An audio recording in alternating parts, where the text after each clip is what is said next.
ನಮಸ್ಕಾರ ವೀಕ್ಷಕರೇ, ಆಗಸ್ಟ್ 28ರಂದು ಅನುಶ್ರೀ ಅವರ ಮದುವೆ ಆಯಿತು. ಕನ್ನಡದ ನಂಬರ್ 1 ಆಂಕರ್ ಅನುಶ್ರೀ ಅವರು 37ನೇ ವಯಸ್ಸಿನಲ್ಲಿ ತಮ್ಮ ಮದುವೆಯನ್ನ ಆಗಿದ್ದಾರೆ. ಅಷ್ಟೇ ಅಲ್ಲ, ಆ ಮದುವೆಯಲ್ಲಿ ತುಂಬಾ ಜನ ತಾರೆಯರು ಕೂಡ ಭಾಗವಹಿಸಿದ್ರು. ಆದರೆ ಎಲ್ಲರೂ ಕೂಡ ಕಾಯ್ತಿದ್ದಂತಹ ಒಂದು ಕ್ಷಣ ಏನಂತ ಹೇಳಿದ್ರೆ, ಪುನೀತ್ ರಾಜ್ಕುಮಾರ್ ಅವರ ಕುಟುಂಬದಿಂದ ಯಾರು ಬರ್ತಾರೆ. ಯಾಕಂತ ಹೇಳಿದ್ರೆ ಅನುಶ್ರೀ ಅವರು ಪುನೀತ್ ರಾಜ್ಕುಮಾರ್ ಅವರನ್ನ ಇಷ್ಟಪಡುವಷ್ಟು ತನ್ನ ಜೀವನದಲ್ಲಿ ಯಾರನ್ನೂ ಇಷ್ಟಪಡೋದಿಲ್ಲ.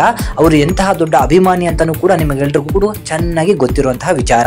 ಅದರಂತೆ ಪುನೀತ್ ರಾಜ್ಕುಮಾರ್ ಅವರು ಅಗಲಿ ಹೋದ ನಂತರ ಅಶ್ವಿನಿ ಪುನೀತ್ ರಾಜ್ಕುಮಾರ್ ಅವ್ರನ್ನು ಕೂಡ ಅಷ್ಟೇ ಇಷ್ಟಪಡ್ತಿದ್ರು ಅನುಶ್ರೀ ಅವರು.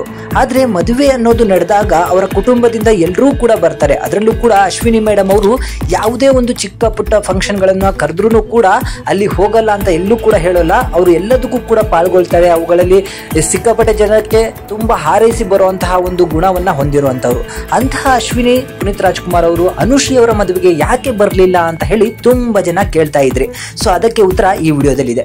ನಿಮಗೆ ಗೊತ್ತಿರಬಹುದು, ಅಶ್ವಿನಿ ಪುನೀತ್ ರಾಜ್ಕುಮಾರ್ ಅವರ ಮಕ್ಕಳು ಅವರು ವಿದೇಶಗಳಲ್ಲಿ ಓದ್ತಾ ಇದ್ದಾರೆ. ಅದರಲ್ಲಿ ನಮ್ಮ ಪುನೀತ್ ರಾಜ್ಕುಮಾರ್ ಅವರ ದೊಡ್ಡ ಮಗಳು ಧೃತಿ ಅವರು ಕ್ಯಾಲಿಫೋರ್ನಿಯಾದಲ್ಲಿ ಓದ್ತಾ ಇರೋ ಕಾರಣದಿಂದಾಗಿ ಈಗ ಹಾಲಿಡೇಸ್ ಸಮಯ ಆಗಿರೋದ್ರಿಂದ, ಅವರ ಎಜುಕೇಶನ್ ಸಂಪೂರ್ಣ ಮುಗ್ದಿರೋದ್ರಿಂದ ಅಶ್ವಿನಿ ಪುನೀತ್ ರಾಜ್ಕುಮಾರ್ ಅವರು ಕ್ಯಾಲಿಫೋರ್ನಿಯಾದಾಗೆ ತಮ್ಮ ಮಕ್ಕಳೊಂದಿಗೆ ಅಲ್ಲಿ ಎಂಜಾಯ್ ಮಾಡಲಿಕ್ಕೆ ಹೋಗಿದ್ದಾರೆ. ಹೌದು, ಅವರು ಈಗ ನಮ್ಮ ದೇಶದಲ್ಲಿ ಇಲ್ಲದೆ ಇರೋ ಕಾರಣದಿಂದಾಗಿ ಅನುಶ್ರೀ ಅವರ ಮದುವೆಯಲ್ಲಿ ಭಾಗವಹಿಸಲಿಕ್ಕೆ ಅವರಿಗೆ ಸಾಧ್ಯವಾಗಿಲ್ಲ.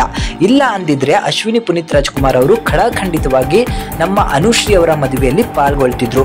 ಅದಕ್ಕೆ ಸಾಕ್ಷಿ ಎಂಬಂತೆ ಧೃತಿ ಅವರು ಇತ್ತೀಚೆಗೆ ತಾವುಗಳು ಸುತ್ತಾಡಿರುವಂತಹ ಕ್ಯಾಲಿಫೋರ್ನಿಯಾದ ಹಲವು ಸ್ಥಳಗಳ ಬಗ್ಗೆ ಮಾಹಿತಿಯನ್ನು ಹಂಚಿಕೊಂಡಿದ್ದಾರೆ. ಅದರ ಜೊತೆಗೆ ಅಶ್ವಿನಿ ಪುನೀತ್ ರಾಜ್ಕುಮಾರ್ ಅವರು ಕೂಡ ಇರುವಂತಹ ಹಲವಾರು ಫೋಟೋಗಳನ್ನ ತಮ್ಮ ಇನ್ಸ್ಟಾಗ್ರಾಮ್ ಖಾತೆಯಲ್ಲಿ ಹಂಚಿಕೊಂಡಿದ್ರು. ಅವುಗಳ ಮುಖಾಂತರ ತಿಳಿಸಿದಾಗಿದೆ, ಅನುಶ್ರೀ ಅವರ ಮದುವೆಗೆ ಅಶ್ವಿನಿ ಅವರು ಬರದೇ ಇರೋದಕ್ಕೆ ಮೂಲ ಕಾರಣ ಅವರು ವಿದೇಶದಲ್ಲಿ ಇರೋದ್ರಿಂದ. ಸೊ ವಿದೇಶದಲ್ಲಿ ತಮ್ಮ ಮಕ್ಕಳೊಂದಿಗೆ ಹಲವಾರು ಪ್ಲೇಸ್ ಗಳನ್ನ ನೋಡ್ತಾ ಇದ್ದಾರೆ. ಸೊ ಅಲ್ಲಿ ಎಂಜಾಯ್ ಮಾಡ್ತಿರೋದ್ರಿಂದಾಗಿ ಅವರು ಇಲ್ಲಿ ಪಾಲ್ಗೊಳ್ಳಲಿಕ್ಕೆ ಸಾಧ್ಯವಾಗಿಲ್ಲ. ಸೊ ವಿದೇಶದಿಂದ ಬಂದ ಕೂಡಲೇ ಅವರಿಗೆ ವಿಶೇಷವಾದ ಉಡುಗೊರೆಯೊಂದಿಗೆ ವಿಶ್ ಮಾಡುವಂತಹ ಸಾಧ್ಯತೆಗಳು ಇದ್ದೇ ಇರುತ್ತೆ. ಸೊ ನಿಮಗೆ ಗೊತ್ತಿರಬಹುದು, ಪುನೀತ್ ರಾಜ್ಕುಮಾರ್ ಅಗಲಿದ ನಂತರ ಹಲವಾರು ಒಳ್ಳೆಯ ಕೆಲಸಗಳಲ್ಲಿ ಮತ್ತು ಹಲವಾರು ಚಿತ್ರ ನಿರ್ಮಾಣಗಳಲ್ಲಿ ಅಶ್ವಿನಿ ಅವರು ತೊಡ್ಕೊಂಡಿದ್ದಾರೆ.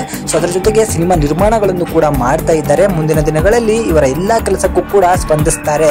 ಸೊ ಅಶ್ವಿನಿ ಪುನೀತ್ ರಾಜ್ಕುಮಾರ್ ಅವರ ಬಗ್ಗೆ ಇದಾದ ನಂತರ ಅನುಶ್ರೀ ಅವರು ಕೂಡ ಮದುವೆಯಾಗಿ ಕೇವಲ 2 ದಿನಕ್ಕೆ ಜೀ ಕನ್ನಡದಲ್ಲಿ ಪ್ರಸಾರವಾಗುವಂತಹವರ ಎಲ್ಲಾ ಕಾರ್ಯಕ್ರಮಗಳಲ್ಲೂ ಕೂಡ ಆಂಕರ್ ಆಗಿ ಮುಂದುವರಿಯುತ್ತಿದ್ದಾರೆ. ಸೊ ಇದರ ಬಗ್ಗೆ ನಿಮಗೆ ಏನಿಸ್ತು ಕಮೆಂಟ್ ಮಾಡಿ ತಿಳಿಸಿ.